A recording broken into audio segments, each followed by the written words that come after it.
یہودیوں نے آپ سے پوچھا کہ ذوالقرنین کے بارے میں بتائیے۔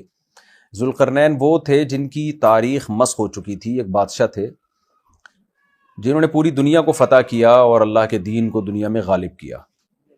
پیغمبر تھے یا ولی اللہ تھے، راجح یہی ہے کہ پیغمبر نہیں تھے، لیکن اگر پیغمبر تھے تو ہمارا ایمان ہے، ہم تمام پیغمبروں پہ ایمان لاتے ہیں۔ بعض ایسے ہیں جن کے بارے میں قرآن نے بتا دیا کہ یہ اللہ کے پیغمبر تھے، بعض ایسے ہیں جن کے بارے میں قرآن نے مبہم رکھا۔ تو ان کی وجہ تسمیہ میں نے بتا دی تھی کہ ان کو قرن کہتے ہیں، سینگ کو، کنارے کو، تو زمین کے دونوں کناروں کو فتح کیا انہوں نے۔ تو ان کی تاریخ مسخ ہو چکی تھی، لیکن ایک اللہ والے گزرے تھے، نیک بادشاہ گزرے تھے، اس وقت کی آباد دنیا میں انہوں نے اللہ کے دین کو بلند کیا۔ تو اس لیے نبی صلی اللہ علیہ وسلم سے ان کے بارے میں آگے پوچھا گیا کہ آپ ان کے بارے میں کیا جانتے ہیں، آپ بتائیے، اگر آپ اللہ کے سچے پیغمبر ہیں تو آپ کو پتہ ہونا چاہیے۔ تو وہی نازل ہوئی نبی صلی اللہ علیہ وسلم پر، اور یہ واقعہ اللہ تعالیٰ نے نبی صلی اللہ علیہ وسلم کو بتایا کہ یہ آپ سے ذوالقرنین کے بارے میں کہتے ہیں، قل سأتلو علیکم منہ ذکرا، آپ کہہ دیجئے ان قریب میں تمہیں ان کے بارے میں بتاؤں گا، تذکرہ کروں گا ان کا۔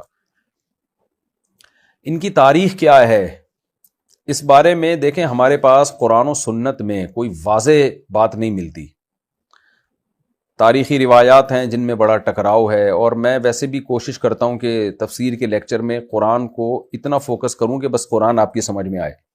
باقی آپ نیٹ پہ بھی سرچ کر سکتے ہیں اور کتابیں بھی پڑھ سکتے ہیں، بہت کچھ کہا گیا ہے، لیکن اتنی بات قرآن ہی سے پتہ چلتی ہے کہ یہ نبی صلی اللہ علیہ وسلم کے قریب کا واقعہ ہے، کوئی بہت زیادہ پرانا نہیں ہے۔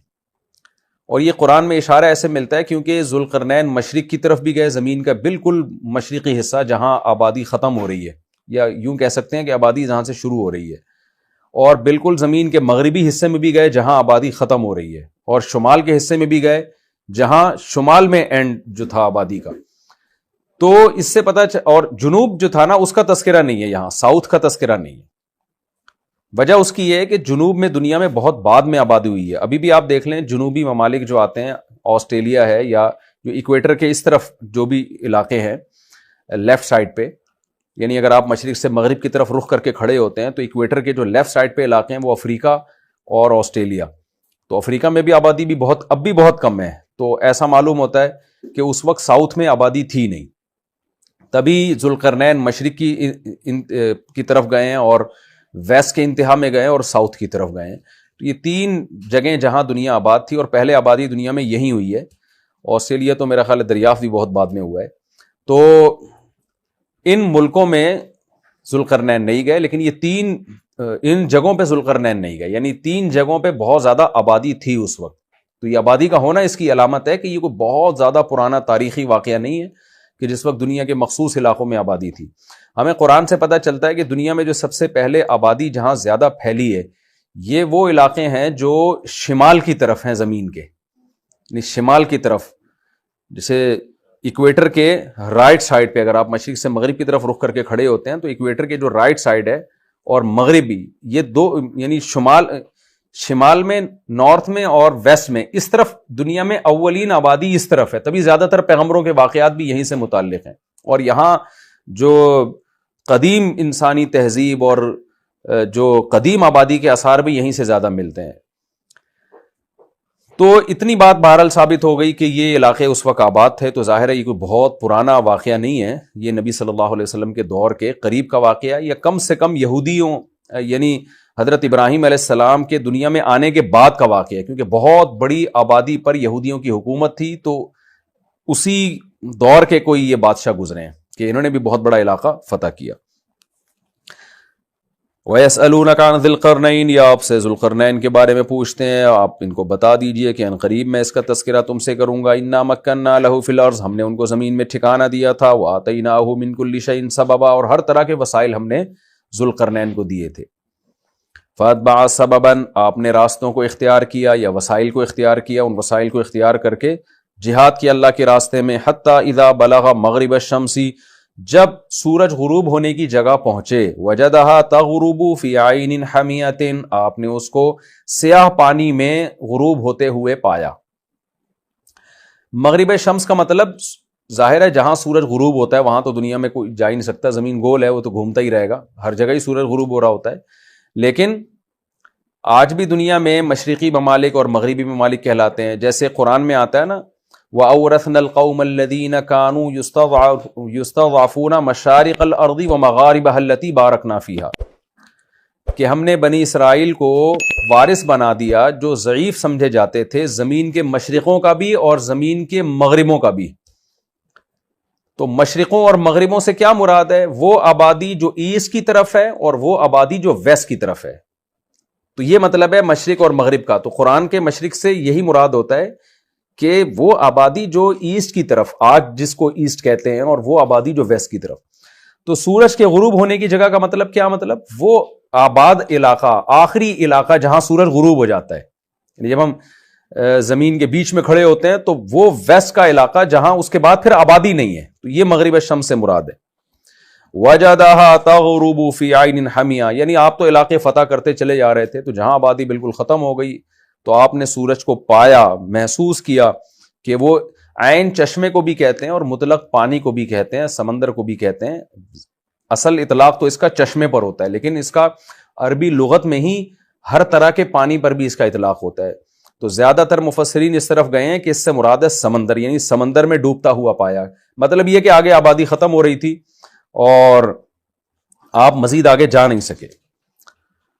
تو آپ نے اس کو ہمہ سے نکلا ہے. ہمہ عربی میں کوئلے کو کہتے ہیں، گرم کوئلہ جو ہوتا ہے سیاہ. تو ہمیہ سیاہی والا، یعنی سیاہی والا پانی.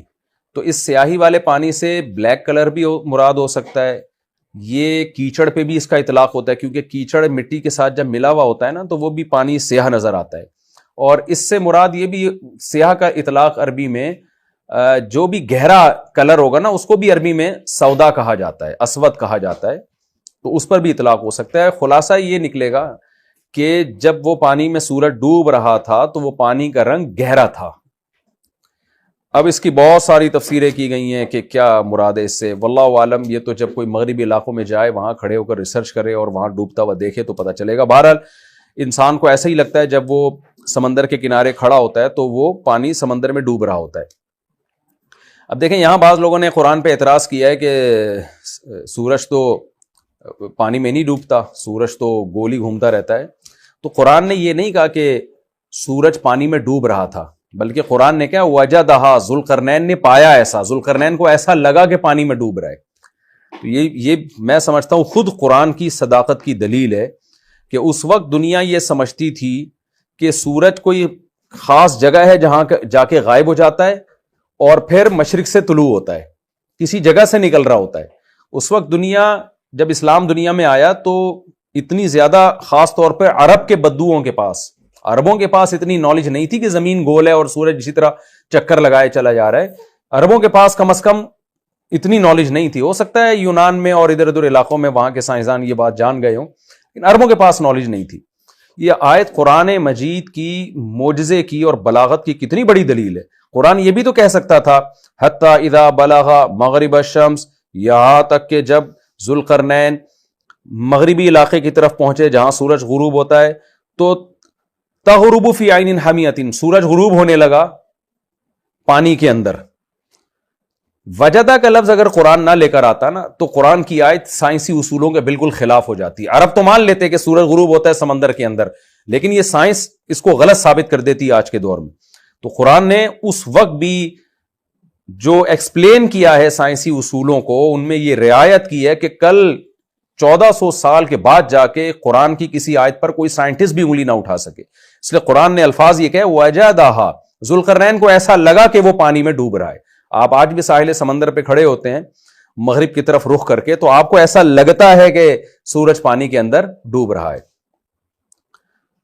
تو آپ دیکھیں کہ اگر نبی صلی اللہ علیہ وسلم اللہ کے سچے نبی معاذ اللہ نہ ہوتے تو آپ یہ یوں آیت پڑھ دیتے کہ سورج پانی میں ڈوب رہا تھا، لیکن آپ صلی اللہ علیہ وسلم پر اللہ کی طرف سے کلام نازل ہوا اور اللہ کو کے علم میں یہ بات تھی کہ سورج پانی میں ڈوبتا نہیں ہے. اس لیے اللہ تعالیٰ نے پہلے ہی فرما دیا کہ ذوالقرنین کو ایسا لگا کہ سورج پانی میں غروب ہو رہا ہے. وجد عندها قوما، تو وہاں آپ نے مغرب شمس میں یعنی زمین کے انتہائی مغرب کی جانب ایک قوم کو پایا، لوگ آباد تھے وہاں پہ. قلنا یا ذا القرنین اما ان تعذبا، جب ذوالقرنین نے وہ علاقہ فتح کیا ہے تو اللہ تعالیٰ کہتے ہیں ہم نے ذوالقرنین کو وحی کی. اب اگر ذوالقرنین